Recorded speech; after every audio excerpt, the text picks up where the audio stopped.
ਸਵਾਗਤ ਕਰਦੇ ਹਾਂ ਜੀ ਇੱਕ ਵਾਰ ਫਿਰ ਆਪ ਸਭ ਦਾ ਅੱਜ ਦੇ ਇਸ ਰਿਲੀਜੀਅਸ ਸੈਗਮੈਂਟ ਵਿੱਚ। ਪਿਛਲੇ 3 ਹਫ਼ਤੇ ਤੋਂ ਅਸੀਂ ਇੱਕ ਨਵੀਂ ਸੀਰੀਜ਼ ਸ਼ੁਰੂ ਕੀਤੀ ਸੀ ਜਿਸ ਵਿੱਚ ਕਿ ਭਾਈ ਸਾਹਿਬ ਭਾਈ ਸਵਰਨ ਸਿੰਘ ਜੀ ਸਾਡੇ ਕੋਲ ਆ ਕੇ ਜਿਹੜੇ ਕਿ ਪੰਥ ਦੇ ਪ੍ਰਸਿੱਧ ਕਥਾਵਾਚਕ ਨੇ, ਕੀਰਤਨੀਏ ਨੇ ਤੇ ਇੱਕ ਸਪੋਕਸਮੈਨ ਨੇ, ਆ ਕੇ ਇਹਨਾਂ ਨੇ ਗੱਲਬਾਤ ਕੀਤੀ ਕਿ 10 ਕਮਾਂਡਮੈਂਟਸ ਕੀ ਨੇ ਸਿੱਖੀ ਦੀਆਂ। ਦੂਸਰੇ ਧਰਮਾਂ ਦੇ ਬਾਰੇ ਅਸੀਂ ਸੁਣਦੇ ਹਾਂ 10 ਕਮਾਂਡਮੈਂਟਸ ਆਫ ਕ੍ਰਿਸਚੀਅਨਿਟੀ। ਉਸ ਤੋਂ ਇਲਾਵਾ ਹਰ ਇੱਕ ਧਰਮ ਦਾ ਆਪਣਾ ਆਪਣਾ ਅਸੂਲ ਹੁੰਦਾ ਹੈ। ਉਸੇ ਦੇ ਆਧਾਰ ਉੱਤੇ ਧਰਮ ਦੇ ਵਿੱਚ ਜੋ ਇਨਸਾਨ ਬਣਨ ਦੀ ਹਦਾਇਤ ਮਿਲਦੀ ਹੈ ਉਹ ਸਾਨੂੰ ਪਤਾ ਚੱਲਦਾ ਕਿ ਕੀ ਅਸੂਲ ਨੇ। ਪਿਛਲੇ ਹਫ਼ਤੇ ਅਸੀਂ ਗੱਲਬਾਤ ਕਰ ਰਹੇ ਸੀ ਕਿ ਇਕੁਐਲਿਟੀ ਦਾ ਕਨਸੈਪਟ ਜਿਹੜਾ ਸੀ ਗੁਰੂ ਸਾਹਿਬ ਨੇ ਇੰਟਰੋਡਿਊਸ ਕੀਤਾ। ਆਓ ਉਸ ਨੂੰ ਮੁੜ ਤੋਂ ਤੁਹਾਨੂੰ ਜੋੜਦੇ ਹਾਂ ਕਿ ਕੀ ਕਨਸੈਪਟ ਹੈ, ਕਿਉਂ ਜ਼ਰੂਰਤ ਹੈ ਉਸ ਨੂੰ ਸਮਝਣ ਦੀ ਤੇ ਆਪਣੇ ਜੀਵਨ ਵਿੱਚ ਲਾਗੂ ਕਰਨ ਦੀ। ਜੀ ਆਨੰਦ ਜੀ, ਵਾਹਿਗੁਰੂ ਜੀ ਕਾ ਖਾਲਸਾ, ਵਾਹਿਗੁਰੂ ਜੀ ਕੀ ਫਤਿਹ। ਸੋ ਇਕੁਐਲਿਟੀ ਦਾ ਜਿਹੜਾ ਕਨਸੈਪਟ ਹੈ ਭਾਈ ਸਾਹਿਬ, ਉਹਦੇ ਬਾਰੇ ਤੁਸੀਂ ਦੱਸ ਰਹੇ ਸੀ ਪਿਛਲੇ ਹਫ਼ਤੇ, ਕਿਉਂ ਇਹ ਇੰਪੋਰਟੈਂਟ ਹੈਗਾ ਤੇ ਇਹ ਜਦੋਂ ਸੋਚ ਆ ਜਾਂਦੀ ਹੈ ਉਸ ਨਾਲ ਕੀ ਜੀਵਨ ਵਿੱਚ ਪਰਿਵਰਤਨ ਆਉਂਦਾ ਹੈ। ਅੱਜ ਕੱਲ੍ਹ ਦੀ ਡੈਮੋਕ੍ਰੇਸੀ ਵਿੱਚ ਤਾਂ ਅਸੀਂ ਜਿਹੜਾ ਨਾ ਅੱਜ ਕੱਲ੍ਹ ਦਾ ਰਾਜ ਹੈਗਾ ਇਹ ਕੁਛ ਇਹਦਾ ਸਾਰਾ ਜਿਹੜਾ ਨਾ ਸਿਸਟਮ ਬਦਲ ਗਿਆ। ਲੇਕਿਨ ਅਸੀਂ ਪੁਰਾਣੀ ਹਿਸਟਰੀ ਵਿੱਚ ਵੇਖੀਏ ਜਿੰਨੇ ਰਾਜੇ ਸੀ ਨਾ ਰਾਜ ਕਰਦੇ, ਉਹਨਾਂ ਦਾ ਮੇਨ ਮਕਸਦ ਸੀ ਕਿ ਰਾਜਾ ਜਿਹੜਾ ਨਾ ਹੀ is the boss, right, and the rest of the people were slaves. ਠੀਕ, ਉਹ ਸਾਡੇ ਸਲੇਵਸ ਨੇ। ਅੱਛਾ, ਜਿਹੜੇ ਰਾਜੇ ਦੇ ਮੰਤਰੀ ਹੁੰਦੇ ਸੀ ਉਹ ਵੀ ਰਾਜੇ ਦੇ ਨਾਲ ਹੁੰਦੇ ਸੀ। ਠੀਕ, ਔਰ ਉਹ ਵੀ ਸਮਝਦੇ ਸੀ ਵੀ ਅਸੀਂ ਰਾਜੇ ਹੀ ਹਾਂ। ਰਾਈਟ, ਉਹ ਵੀ ਕੋਸ਼ਿਸ਼ ਕਰਦੇ ਕਿ ਸਾਰੀ ਪ੍ਰਜਾ ਨੂੰ ਆਪਣਾ ਗੁਲਾਮ ਬਣਾ ਕੇ ਰੱਖਣਾ ਚਾਹੁੰਦੇ ਸੀ ਔਰ ਰੱਖਦੇ ਸੀ। ਜਦੋਂ ਅਸੀਂ ਵਰਲਡ ਦੀ ਹਿਸਟਰੀ ਪੜ੍ਹਦੇ ਹਾਂ, ਯੂਰਪੀਅਨ ਕੰਟਰੀਜ਼ ਨੇ ਜਿੱਥੇ ਵੀ ਇਹ ਗਏ ਆ, ਇਹਨਾਂ ਨੇ ਉੱਥੇ ਸਭ ਤੋਂ ਜਿਹੜਾ ਸੰਘਰਸ਼ ਕੀਤਾ ਪਹਿਲਾਂ ਸ਼ੁਰੂਆਤ ਵਿੱਚ, ਉਹ ਅਸੀਂ ਜਿਹੜੇ ਲੋਕਾਂ ਦਾ ਹੱਕ ਸੀ ਉਹਨਾਂ ਧਰਤੀ ਤੇ ਰਹਿਣ ਦਾ, ਜਿਹੜੇ ਲੋਕ ਉਸ ਧਰਤੀ ਦੇ ਬਸ਼ਿੰਦੇ ਸੀ ਜਿਹਨੂੰ ਅਸੀਂ ਐਬੋਰੀਜਨਲ ਵੀ ਕਹਿੰਦੇ ਆ, ਉਹਨਾਂ ਨੇ ਸਭ ਤੋਂ ਪਹਿਲਾਂ ਉਹਨਾਂ ਲੋਕਾਂ ਨੂੰ ਦਬਾਉਣ ਵਾਸਤੇ ਆਪਣਾ ਸਾਰਾ ਜੋਰ ਲਾਇਆ। ਠੀਕ, ਔਰ ਉਹਨਾਂ ਨੂੰ ਪਹਿਲਾਂ ਤਾਂ ਉਹਨਾਂ ਨੂੰ ਮਾਰਨ ਦੀ ਕੋਸ਼ਿਸ਼ ਕੀਤੀ, ਫਿਜ਼ੀਕਲੀ ਕਾਫੀ ਕਤਲ ਕੀਤੇ, ਜਿੱਦਾਂ ਹੁਣ ਜਿਸ ਦੇਸ਼ 'ਚ ਰਹਿੰਦੇ ਆ ਬਲੱਡ ਸ਼ੈਡ ਹੈ ਇੱਥੇ ਸਾਰੀ ਧਰਤੀ। ਅੱਛਾ, ਫਿਰ ਉਹਨਾਂ ਨੇ ਇੱਕ ਆਪਣਾ ਧਰਮ ਦਾ ਜਿਹੜਾ ਸੀ ਨਾ ਹਿੱਸਾ ਉਹਨੂੰ ਵਰਤਿਆ, ਅਬਿਊਜ਼ ਕੀਤਾ। ਔਰ ਕਿਸ ਹੱਦ ਤੱਕ ਈਸਾਈ ਮਤ ਇਜਾਜ਼ਤ ਦਿੰਦਾ ਹੈ ਇਹ ਕੰਮ ਕਰਨ ਲਈ, ਇਹ ਮੈਨੂੰ ਨਹੀਂ ਪਤਾ, ਈਸਾਈ ਮਤ ਵਾਲੇ ਜਾਣਦੇ ਹੋਣਗੇ, ਪਰ ਉਹਨਾਂ ਨੂੰ ਖੁੱਲ੍ਹੀ ਛੁੱਟੀ ਦਿੱਤੀ, ਜੋ ਮਰਜ਼ੀ ਕਰੀ ਜਾਓ। ਠੀਕ, ਹੁਣ ਉਹਦੇ ਨਾਲ ਕੀ ਹੋਇਆ ਕਿ ਉਸ ਧਰਮ ਨੇ ਜਿਹੜਾ ਉਹਨਾਂ ਨੂੰ ਪੜ੍ਹਾਇਆ, ਗੁਲਾਮਾਂ ਨੂੰ ਗੁਲਾਮ ਰਹਿਣ ਲਈ ਸਿੱਖਿਆ ਦਿੱਤੀ, ਆਪਣੇ ਆਪ ਨੂੰ ਸੁਪੀਰੀਅਰ ਦੱਸਣਾ। ਠੀਕ, ਹੁਣ ਉਹਨਾਂ ਨੂੰ ਜਦੋਂ ਗੁਲਾਮ ਰਹਿਣ ਲਈ ਨਸੀਹਤ ਦਿੱਤੀ ਤੇ ਉਹਨਾਂ ਨੂੰ ਕੀ ਸਭ ਤੋਂ ਪਹਿਲਾਂ ਸੋਚਿਆ ਕਿ ਇਹਨਾਂ ਦੀ ਕਲਚਰ ਤਬਾਹ ਕਰ ਦਿਓ। ਠੀਕ, ਇਹਨਾਂ ਦੀ ਸੋਚਣੀ ਖਤਮ ਕਰ ਦਿਓ। ਠੀਕ, ਔਰ ਇਹਨਾਂ ਦਾ ਜਿਹੜੀ ਨਸਲ ਹੈ ਉਹਨਾਂ ਨੂੰ ਸਾਈਕੋਲੋਜੀਕਲੀ ਤਬਾਹ ਕਰ ਦਿਓ। ਠੀਕ, ਔਰ ਇਹ ਜਿਹੜਾ ਟ੍ਰੈਂਡ ਸੀ ਜਿੱਥੇ ਬਾਹਰਲੇ ਮੁਲਕਾਂ 'ਚ ਹੋਇਆ, ਇਸੇ ਤਰੀਕੇ ਨਾਲ ਜਿਹੜੇ ਇਸਲਾਮ ਨੂੰ ਧਾਰਨੀ ਜਿਹੜੇ ਉਹਨਾਂ ਨੇ ਹਿੰਦੁਸਤਾਨ ਦੇ ਉੱਤੇ ਜਾਂ ਬਾਹਰਲੇ ਮੁਲਕਾਂ 'ਚ ਹਮਲੇ ਕੀਤੇ, ਇਨਵੇਡਰਸ ਹੋਏ ਆ, ਉਹਨਾਂ ਨੇ ਵੀ ਇਹ ਅਸੂਲ ਰੱਖਿਆ। ਪਹਿਲਾਂ ਤਾਂ ਉਹਨਾਂ ਨੇ ਪ੍ਰਜਾ ਨੂੰ ਆਪਣੇ ਗੁਲਾਮ ਬਣਾ ਲਿਆ ਸਾਰਿਆਂ ਨੂੰ। ਫਿਰ ਜਿਹੜੇ ਆਪਣੇ ਸੀਗੇ ਧਰਮ ਦੇ ਮੌਲਵੀ ਕਹਿ ਲਓ, ਕਾਜੀ ਕਹਿ ਲਓ, ਉਹਨਾਂ ਨੂੰ ਵੀ ਇਹ ਸਿੱਖਿਆ ਦਿੱਤੀ ਵੀ ਤੁਸੀਂ ਵੀ ਐਸ਼ ਕਰੋ, ਲੁੱਟੋ ਲੋਕਾਂ ਨੂੰ, ਖੂਬ ਕਰੋ, ਉਜਾੜੋ, ਤੇ ਅਸੀਂ ਵੀ ਮਰਜ਼ੀ ਕਰੀਏ ਤਾਂ ਸਾਡੀ ਦੋਨਾਂ ਦੀ ਏਕਤਾ ਹੋਵੇ, ਅਸੀਂ ਦੋਨੋਂ ਜਣੇ ਰਲ ਕੇ ਦੁਨੀਆ ਨੂੰ ਲੁੱਟੀਏ।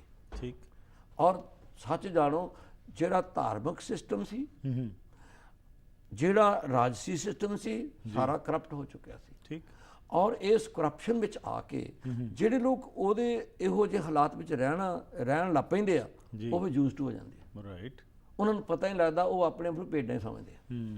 ਦੇਖੋ, ਅਸੀਂ ਜਦੋਂ ਦੇਖਦੇ ਹਾਂ ਕਿ ਇੱਥੇ ਹੁਣ ਇੰਡੀਆ 'ਚ ਅਸੀਂ ਇੱਥੇ ਰਹਿੰਦੇ ਹਾਂ, ਸਾਰੇ 50 ਸਾਲ ਹੋ ਗਏ ਰਹਿੰਦੇ ਹਾਂ, ਜਦੋਂ ਅਸੀਂ ਇੰਡੀਆ ਜਾਣਾ ਨਾ ਤੇ ਉੱਥੇ ਜਦੋਂ ਅਸੀਂ ਗਲਤ ਕੰਮ ਦੇਖਦੇ ਨਾ, ਸਾਡਾ ਵੀ ਜੀਅ ਕਰਦਾ ਵੀ ਅਸੀਂ ਇਹਨਾਂ ਨੂੰ ਕੁਛ ਕਰ ਦਈਏ। ਰਾਈਟ, ਪਰ ਜਿਹੜੇ ਉੱਥੇ ਲੋਕ ਰਹਿੰਦੇ ਆ ਉਹਨਾਂ ਨੂੰ ਕੋਈ ਫਰਕ ਨਹੀਂ ਪੈਂਦਾ। ਰਾਈਟ,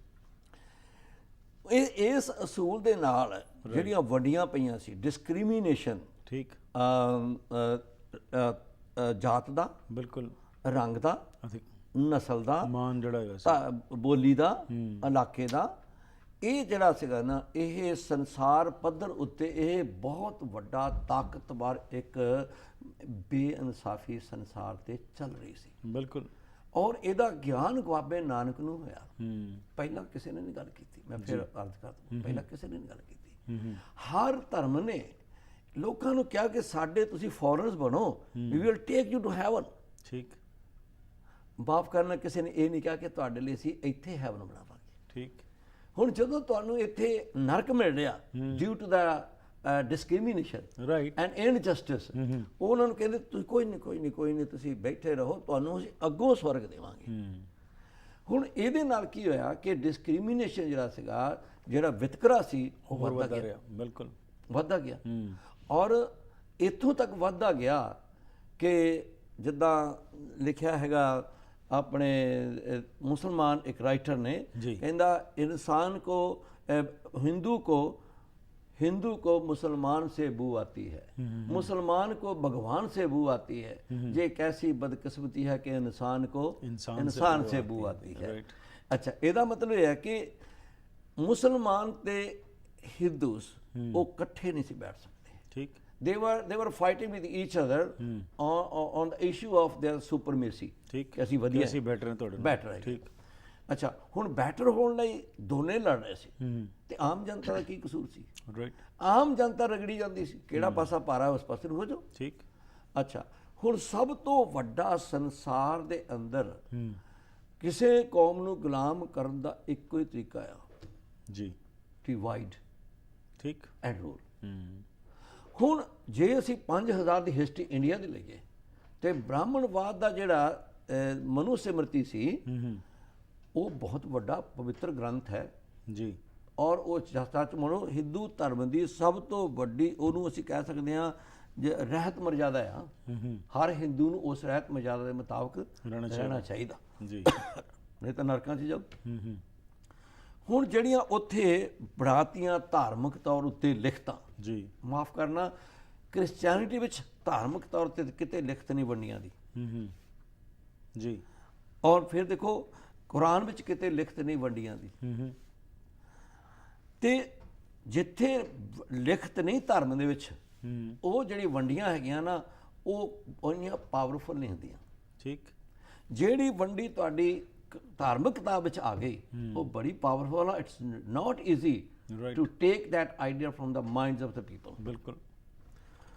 ਸਾਨਾ ਦੁਖਾਂਤ ਇਹ ਹੈ ਹਿੰਦੁਸਤਾਨ ਦਾ ਕਿ ਜਿਹੜੀ ਮਨੂ ਸਿਮਰਤੀ ਆ, ਜਿਹੜੇ ਉੱਚ ਵੰਡੀਆਂ ਕਰ ਦਿੱਤੀਆਂ, ਤੁਸੀਂ ਸਿੱਖ ਬਣ ਗਏ, ਅੰਮ੍ਰਿਤ ਵੀ ਛਕ ਲਏ, ਤਿਆਰ ਵੀ ਹੋ ਗਏ, ਪੰਜਾਂ ਬਾਣੀਆਂ ਦਾ ਵੀ ਪਾਠ ਕਰਦੇ ਆ, ਪਰ ਹਾਲੇ ਤੱਕ ਵੀ you are thinking I am Jatt, right, and he is Tarkhan. ਉਹ ਛੋਟੀ ਜਾਤ ਦਾ, ਮੈਂ ਵੱਡੀ ਜਾਤ ਦਾ। ਇਹਦਾ ਮਤਲਬ ਇਹ ਹੈ ਕਿ ਤੂੰ ਕਹੋ ਨਾ ਸਿੱਖ ਹੈ, ਪਰ ਅਮਲੀ ਤੌਰ ਉੱਤੇ ਤੂੰ ਹਾਲੇ ਵੀ ਕੱਟੜ ਹਿੰਦੂ ਹੈ। ਰਾਈਟ। ਦਿਮਾਗ ਦੇ ਵਿੱਚੋਂ ਕੀੜਾ ਜਿਹੜਾ ਉਹ ਨਹੀਂ ਨਿਕਲਿਆ। ਐਂਡ ਮਜ਼ੇਦਾਰ ਗੱਲ ਭਾਈ ਸਾਹਿਬ ਇੱਕ ਹੈਗੀ ਹੈ ਕਿ ਜਿਸ ਤਰ੍ਹਾਂ ਇਹ ਜਿਹੜੀ ਤੁਸੀਂ ਜੱਟ ਤੇ ਤਰਖਾਨ ਦੀ ਜਿਹੜੀ ਗੱਲ ਕੀਤੀ ਹੈ, ਅਸਲ 'ਚ ਦੇਖਿਆ ਜਾਏ ਤੇ ਜੱਟ, ਜੇਕਰ ਅਸੀਂ ਇਤਿਹਾਸ ਨੂੰ ਦੇਖਦੇ ਹਾਂ ਤਾਂ ਉਹ ਕੋਈ ਉੱਚੀ ਜਾਤ ਨਹੀਂ ਸੀ, ਉਸ ਸਮੇਂ ਦੀ ਨੀਵੀਂ ਜਾਤ ਕਹੀ ਜਾਂਦੀ ਸੀ। ਵੇਖੋ, ਇੱਕ ਗੱਲ ਬੜੀ ਸਿੰਪਲ ਹੈ, ਮੈਂ ਉੱਥੇ ਲਿਆਉਣ ਲੱਗਾ। ਹੁਣ ਹਿੰਦੁਸਤਾਨ ਦੀ ਹਿਸਟਰੀ ਕੀ ਹੈ ਜੀ? ਹਿੰਦੁਸਤਾਨ ਦੇ ਵਿੱਚ ਜਿਹੜੇ ਸੀ ਨਾ ਐਬਰੀਜਨਲ ਲੋਕ, ਰਾਈਟ, ਬਸ਼ਿੰਦੇ ਹਿੰਦੁਸਤਾਨ ਦੇ, ਉਹ ਬੜੇ ਸਿਆਣੇ ਸੀ। ਤੁਸੀਂ ਅੱਜ ਵੀ ਦੇਖ ਲਓ ਕਿ ਜਿਹੜੀ ਹੈਗੀ ਪਾਕਿਸਤਾਨ ਦੇ ਵਿੱਚ ਮਹਿੰਜੋ ਡੇਰੋ ਤੇ ਉਹ ਜਿਹੜੇ ਉੱਥੇ ਥੱਲੇ ਹੈਗੀ ਜਗ੍ਹਾ, ਹਰੱਪਾ ਸਿਵਲਾਈਜੇਸ਼ਨ, ਇੰਡਸ ਸਿਵਲਾਈਜੇਸ਼ਨ ਜੀ, ਨਾਲੰਦਾ ਯੂਨੀਵਰਸਿਟੀ ਦੇਖ ਲਓ ਜੀ। ਇਹ ਸਾਰੀਆਂ ਜਿਹੜੀਆਂ ਵੱਡੀਆਂ ਯੂਨੀਵਰਸਿਟੀਆਂ ਵਰਲਡ ਲੈਵਲ ਦੇ ਵਿੱਚ ਉਸ ਵੇਲੇ ਬਣੀਆਂ ਸੀਗੀਆਂ ਨਾ, ਇਹ ਦਲਿਤ ਲੋਕਾਂ ਦੀਆਂ ਬਣੀਆਂ ਸੀ। ਠੀਕ। ਔਰ ਉਹਨਾਂ ਦਾ ਐਜੂਕੇਸ਼ਨ ਵਿੱਚ ਹਾਈਐਸਟ ਸਟੈਂਡਰਡ ਸੀ, ਔਰ ਬਾਹਰ ਦੇ ਲੋਕ ਆ ਕੇ ਉੱਥੇ ਪੜ੍ਹਿਆ ਕਰਦੇ ਸੀ। ਬਿਲਕੁਲ। ਔਰ ਮੈਂ ਨਾਲੰਦਾ ਯੂਨੀਵਰਸਿਟੀ ਦੇਖਿਆ ਸਾਰੀ, ਹੈ ਨਾ ਜੀ। ਉਹਨੂੰ 7 ਮਹੀਨੇ ਅੱਗ ਲੱਗਦੀ ਨੂੰ, ਬਲਦੀ ਨੂੰ ਹੋ ਗਏ।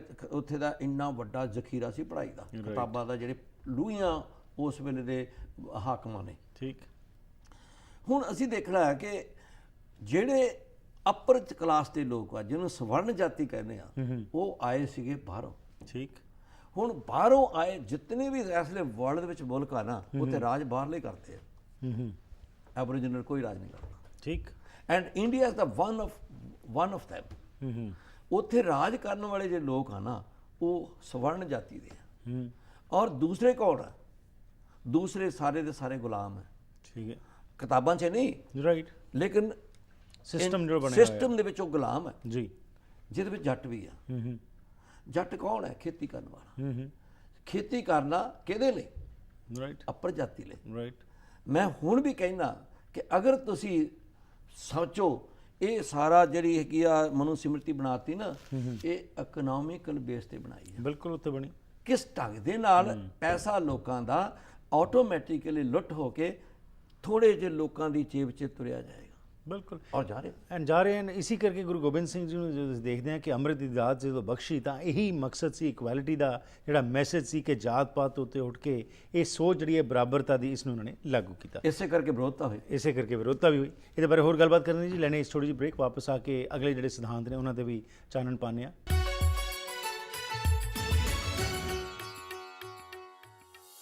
ਟੈਨ ਕਮਾਂਡਮੈਂਟਸ ਆਫ ਸਿੱਖਿਜ਼ਮ ਬਾਰੇ ਜੋ ਗੱਲਬਾਤ ਕਰ ਰਹੇ ਹਾਂ, ਭਾਈ ਸਾਹਿਬ ਭਾਈ ਸਵਰਨ ਸਿੰਘ ਜੀ ਗੱਲਬਾਤ ਕਰ ਰਹੇ ਸੀ। ਆਓ ਬ੍ਰੇਕ ਤੋਂ ਪਹਿਲਾਂ ਜੋ ਉਹਨਾਂ ਨੇ ਕਿਹਾ ਉਸ ਨੂੰ ਅੱਗੇ ਜਾਰੀ ਰੱਖਦੇ ਹਾਂ।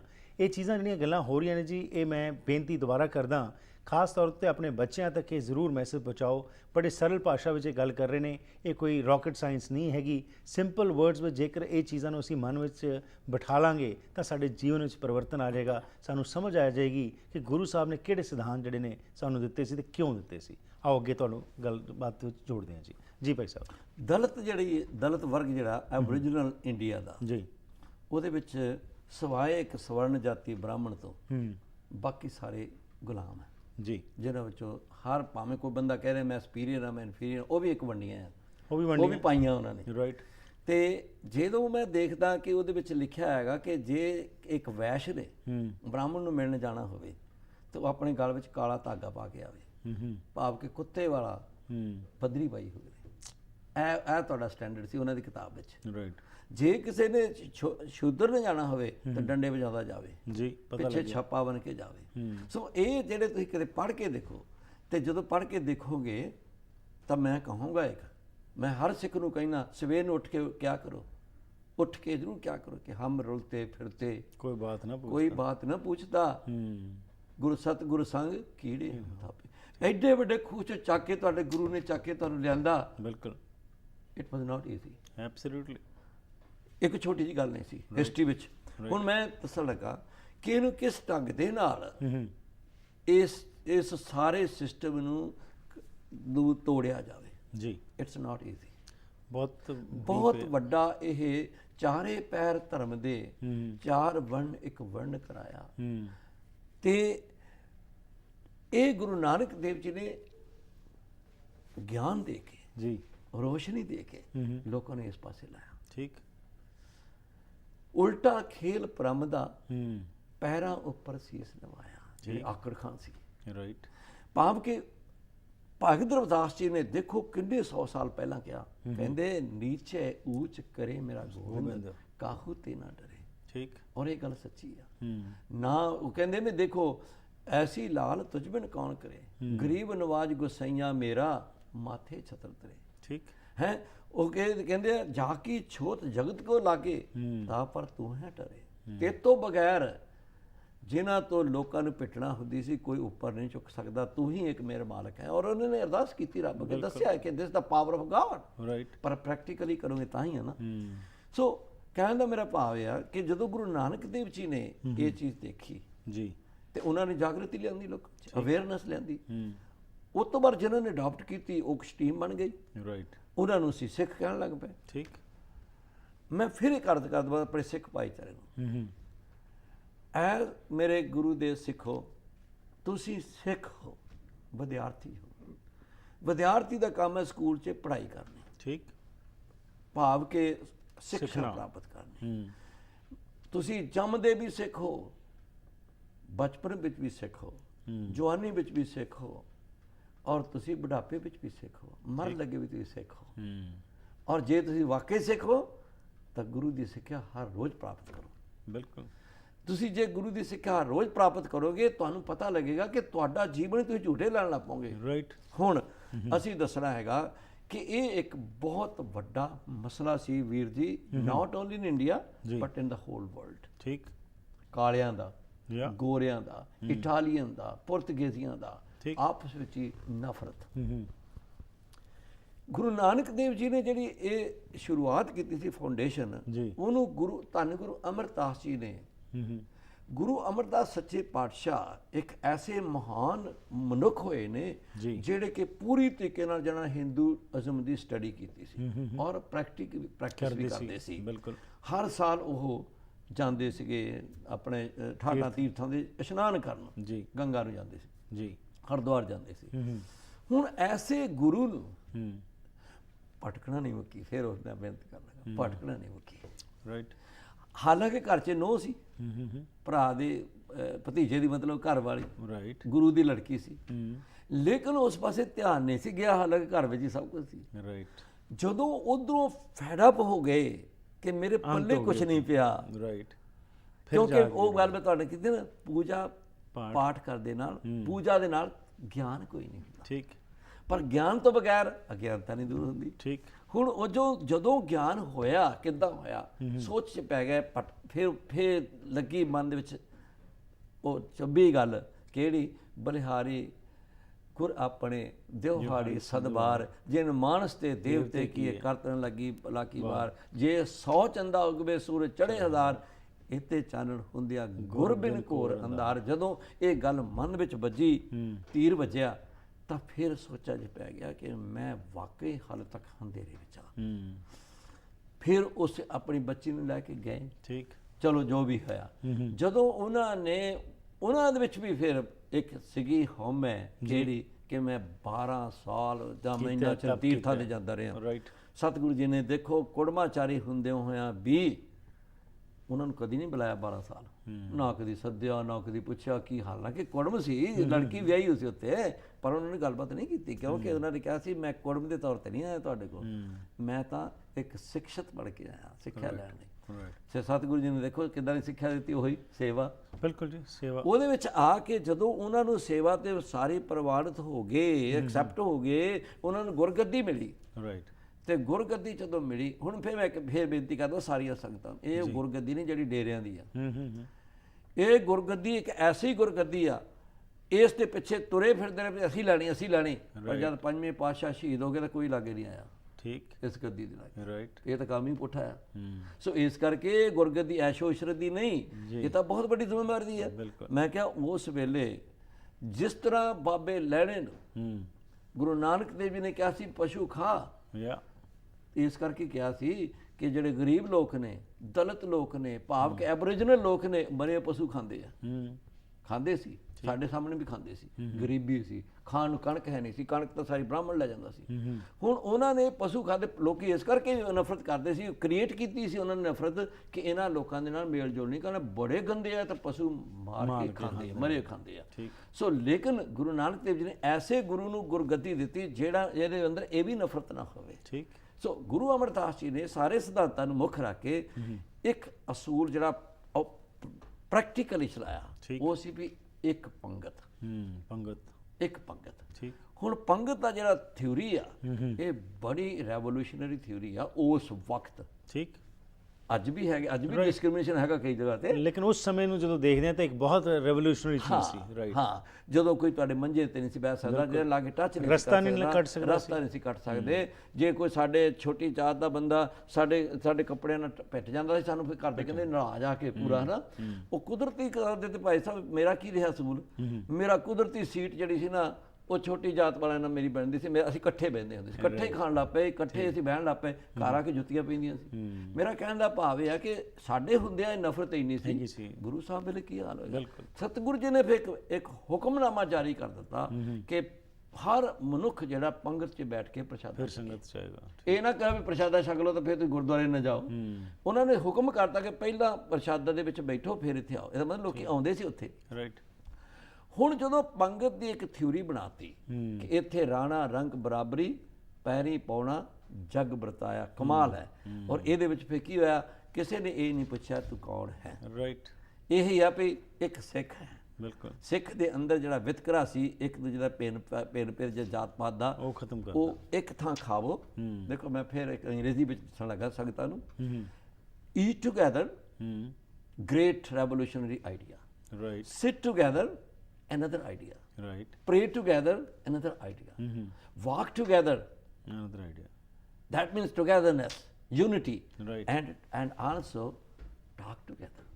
Walk together, talk together, think together. ਜਿਹਦੇ ਨਾਲ ਤੁਹਾਡੀ ਸੰਗਤ ਦੇ ਨਾਲ ਤੁਹਾਡੀ ਹੋਰ ਜ਼ਿਆਦਾ ਤੁਹਾਨੂੰ ਜਾਣਕਾਰੀ ਤੇ ਤੁਹਾਨੂੰ ਗਿਆਨ ਵਧਦਾ। ਸੋ ਇਸ ਕਰਕੇ ਜਦੋਂ ਮੈਂ ਇਹਨਾਂ ਚੀਜ਼ਾਂ ਨੂੰ ਦੇਖਦਾ, ਇਕੁਆਲਿਟੀ ਜਿਹੜੀ ਹੈ ਨਾ, ਜੇ ਅਸੀਂ ਇੱਕ ਹੋਰ ਗੱਲ ਦੇਖੀਏ ਇੰਡੀਆ ਦੇ ਵਿੱਚ, ਜੀ ਜਿਹੜਾ ਔਰਤ ਵਾ, ਇਸਤਰੀ ਸਮਾਜ, ਜੀ ਇਹਦੇ ਵੱਲਾਂ ਵੀ ਅਸੀਂ ਦੇਖਣਾ ਇਹਨੂੰ ਬਰਾਬਰ ਕਿਵੇਂ ਕੀਤਾ ਜਾਏ। ਹੁਣ ਇਹਦਾ ਵੀ ਅੱਜ ਕੱਲ੍ਹ ਬੜਾ ਰੌਲਾ। ਜੀ ਬਿਲਕੁਲ। ਜੇ ਅਸੀਂ ਦੇਖੀਏ ਤੇ ਭਾਵੇਂ ਵੱਡੀਆਂ ਬੜੇ ਬੜੇ ਲੈਕਚਰ ਹੁੰਦੇ ਆ, ਪਰ ਸੱਚ ਜਾਣਿਓ ਹਾਲੇ ਤੱਕ ਵੀ ਔਰਤ ਜਿਹੜੀ ਉਹ ਬਰਾਬਰਤਾ ਦਾ ਹੱਕ ਇਹਨਾਂ ਮੁਲਕਾਂ 'ਚ ਵੀ ਹੈ ਨਹੀਂ। ਠੀਕ, ਬਿਲਕੁਲ ਨਹੀਂ ਹੈ ਨਹੀਂ। ਹਾਲੇ ਤੱਕ ਵੀ the woman is treated as the commodity of the man. Absolutely commodity ਵਾਂਗੂ ਟ੍ਰੀਟ ਹੁੰਦਾ। ਲੇਕਿਨ ਗੁਰੂ ਸਾਹਿਬ ਨੇ ਵੀ ਉਸ ਸਮੇਂ ਅਗੇਨ ਇੱਕ ਰੈਵੋਲੂਸ਼ਨਰੀ ਸਟੈਪ ਲਿਆ ਜਿਹਦੇ 'ਚ ਕਿ ਔਰਤ ਨੂੰ ਵੀ ਅਧਿਕਾਰ ਦਿੱਤਾ, ਬਰਾਬਰ ਦਾ, ਅਤੇ ਇਹ ਕਥਨੀ ਤੇ ਕਰਨੀ 'ਚ ਕੋਈ ਅੰਤਰ ਰਹਿਣ ਨਹੀਂ ਦਿੱਤਾ ਸੀ। ਤੁਹਾਡਾ ਬਹੁਤ ਬਹੁਤ ਧੰਨਵਾਦ ਜੀ। ਅਗਲੇ ਹਫਤੇ ਮੁੜ ਤੋਂ ਇਸ ਇਸ਼ੂ ਨੂੰ ਅੱਗੇ ਲੈ ਕੇ ਚੱਲਾਂਗੇ। ਇਹ ਬੜੇ ਸਰਲ ਤਰੀਕੇ ਨਾਲ ਜਿਹੜਾ ਤੁਸੀਂ ਸਮਝਾ ਰਹੇ ਹੋ, ਆਸ ਕਰਦੇ ਹਾਂ ਕਿ ਸਾਡੇ ਦਰਸ਼ਕਾਂ ਨੂੰ ਜ਼ਰੂਰ ਸਮਝ ਆ ਰਹੀ ਹੋਗੀ। ਤੁਹਾਡਾ ਧੰਨਵਾਦ। ਵਾਹਿਗੁਰੂ ਜੀ ਕਾ ਖਾਲਸਾ, ਵਾਹਿਗੁਰੂ ਜੀ ਕੀ ਫਤਿਹ ਜੀ। ਸੋ ਇਸ ਦੇ ਨਾਲ ਹੀ ਕਰਦੇ ਹਾਂ ਜੀ ਅੱਜ ਦੇ ਇਸ ਪ੍ਰੋਗਰਾਮ ਦੀ ਸਮਾਪਤੀ। ਫੀਡਬੈਕ ਜ਼ਰੂਰ ਦੇਣਾ 604 603 7555 ਜਾਂ ਫਿਰ ਈਮੇਲ ਰਾਹੀਂ harpreetsingh@gmail.com। ਉਸ ਦੇ ਨਾਲ ਹੀ ਤੁਸੀਂ ਭਾਈ ਸਾਹਿਬ ਨਾਲ ਗੱਲਬਾਤ ਕਰਨੀ ਹੋਏ ਤਾਂ 6045890761 ਤੇ ਫੋਨ ਕਰਕੇ ਡਾਇਰੈਕਟਲੀ ਵੀ ਗੱਲਬਾਤ ਕਰ ਸਕਦੇ ਹੋ। ਧੰਨਵਾਦੀ ਅਸੀਂ ਆਪਣੇ ਸਪਾਂਸਰਸ ਅਤੇ ਐਡਵਰਟਾਈਜ਼ਰਸ ਦੇ, ਜਿਨ੍ਹਾਂ ਦੀ ਬਦੌਲਤ ਇਹ ਪ੍ਰੋਗਰਾਮਸ ਤੁਹਾਡੇ ਤੱਕ ਪਹੁੰਚਦੇ ਨੇ, ਤੇ ਨਾਲ ਹੀ ਇਸ ਪ੍ਰੋਗਰਾਮ ਨੂੰ ਅੱਗੇ ਚਲਾਉਣ ਵਾਸਤੇ ਤੁਹਾਡੇ ਸਹਿਯੋਗ ਦੀ ਵੀ ਆਸ ਰੱਖਦੇ ਹਾਂ ਕਿ ਐਡਵਰਟਾਈਜ਼ਮੈਂਟ ਰਾਹੀਂ ਜਾਂ ਸਪਾਂਸਰਸ਼ਿਪ ਰਾਹੀਂ ਜੇਕਰ ਤੁਸੀਂ ਇਹ ਸਾਡਾ ਸਪੋਰਟ ਕਰੋ ਤਾਂ ਅਸੀਂ ਇਸੇ ਤਰੀਕੇ ਨਾਲ ਇਹ ਪ੍ਰੋਗਰਾਮਸ ਨੂੰ ਨਿਰੰਤਰ ਲਿਆਉਂਦੇ ਰਹੀਏ। ਪਿਛਲੇ 3 ਸਾਲਾਂ ਤੋਂ ਤੁਹਾਡੇ ਸਹਿਯੋਗ ਨਾਲ ਇਹ ਪ੍ਰੋਗਰਾਮ ਹਰ ਰੋਜ਼ ਤੁਹਾਡੇ ਘਰਾਂ ਵਿੱਚ ਪਹੁੰਚ ਰਿਹਾ ਹੈ ਤੇ ਇਸ ਕਰਕੇ ਅਸੀਂ ਸਾਡੀ ਸਾਰੀ ਟੀਮ ਤੁਹਾਡੀ ਧੰਨਵਾਦੀ ਹੈ, ਕਿਉਂਕਿ ਤੁਹਾਡੇ ਸਹਿਯੋਗ ਨਾਲ ਹੀ ਇਹ ਇੱਕ ਯੂਨੀਕ ਚੀਜ਼ ਜਿਹੜੀ ਨਾਰਥ ਅਮਰੀਕਾ 'ਚ ਹੋਈ ਕਿ ਹਰ ਰੋਜ਼ ਸਪਿਰਿਚੁਅਲ ਇਸ਼ੂਜ਼ ਬਾਰੇ ਗੱਲਬਾਤ ਹੁੰਦੀ ਹੈ। ਸੋ ਅਸੀਂ ਦਿਲੋਂ ਤੁਹਾਡੇ ਧੰਨਵਾਦੀ ਹਾਂ। ਫਿਰ ਮੁਲਾਕਾਤ ਕਰਾਂਗੇ, ਤਦ ਤੱਕ ਗੁੱਡ ਬਾਏ।